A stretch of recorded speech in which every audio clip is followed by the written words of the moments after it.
Selamat malam jemaat yang dikasihi Tuhan Yesus Kristus. Pada malam hari ini, sebelum kita membaca dan merenungkan firman Tuhan, mari kita berdoa. Ya Bapa dalam surga, terima kasih atas berkat dan penyertaan-Mu sampai pada malam hari ini. Sebentar kami akan membaca, mendengarkan dan merenungkan firman-Mu. Biar Roh Kudus-Mu yang menguasai hati dan pikiran kami, agar kami dapat mengerti firman-Mu. Dalam nama anak-Mu Tuhan Yesus Kristus, kami telah berdoa dan mengucap syukur. Amin. Jemaat yang dikasihi Tuhan Yesus Kristus, bacaan kita pada malam hari ini diambil dari Wahyu 1 ayat 9 sampai 20 dengan judul Keberanian dan Ketabahan. Demikian firman Tuhan di bawah perikop penglihatan Yohanes di Patmos. Aku Yohanes, saudara dan sekutumu dalam kesusahan, dalam kerajaan dan dalam ketekunan, menantikan Yesus berada di pulau yang bernama Patmos oleh karena firman Allah dan kesaksian yang diberikan oleh Yesus. Pada hari Tuhan aku dikuasai oleh Roh, dan aku mendengar dari belakangku suatu suara yang nyaring seperti bunyi sangkakala.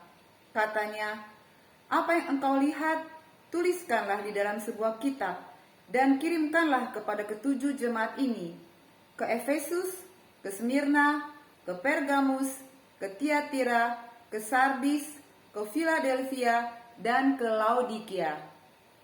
Lalu aku berpaling untuk melihat suara yang berbicara kepadaku. Dan setelah aku berpaling, tampaklah kepadaku 7 kaki dian dari emas.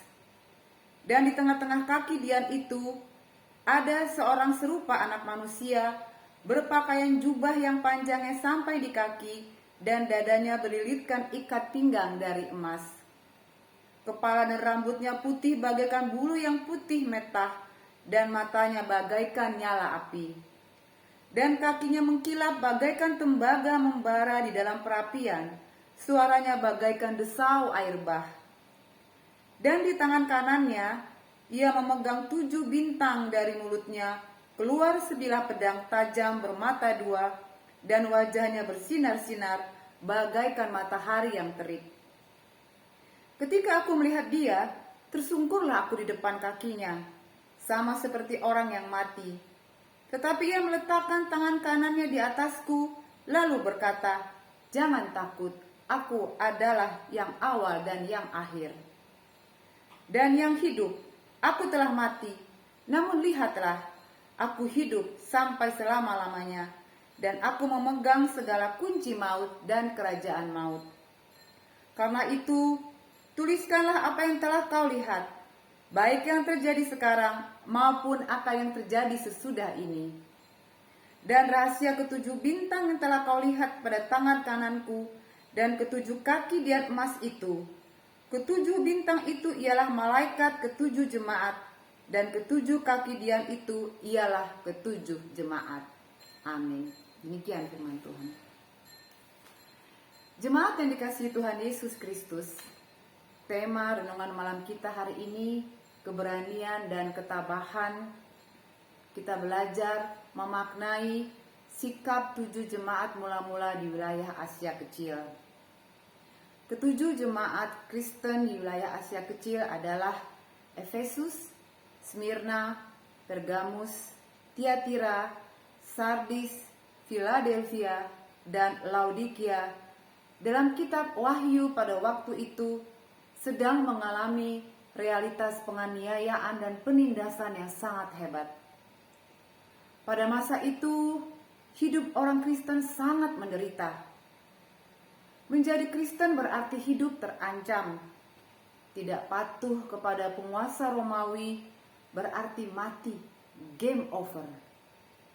Orang-orang Kristen pada waktu itu, pada masa Kekaisaran Nero antara 60 sampai 90 Masehi, dikejar-kejar untuk dibunuh, dibakar hidup-hidup, menjadi tontonan saat dimangsa oleh binatang buas.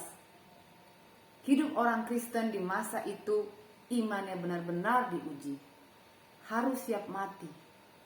Bisakah mereka waktu itu tetap setia? Hanya orang Kristen yang siap menderita dera yang mampu bertahan dalam iman. Bukan orang yang pengecut, yang menghindari ancaman dengan menjadi serupa dengan dunia. Orang seperti ini akan ikut membenci ketika dibenci, ikut menghina ketika dihina, mengancam ketika diancam. Jika sikap demikian dipandang sebagai bentuk keberanian, keberanian tersebut hanyalah sebagai keberanian semu, hanya sebagai ilusi, image, dan hanya menipu diri sendiri. Sebab Tuhan mengajak umatnya untuk tetap mengasihi dan menjadi saksi bagi dunia. Jemaat di 7 wilayah di Provinsi Asia dapat mewakili seluruh jemaat Tuhan yang dituntut menjadi saksi kebenaran.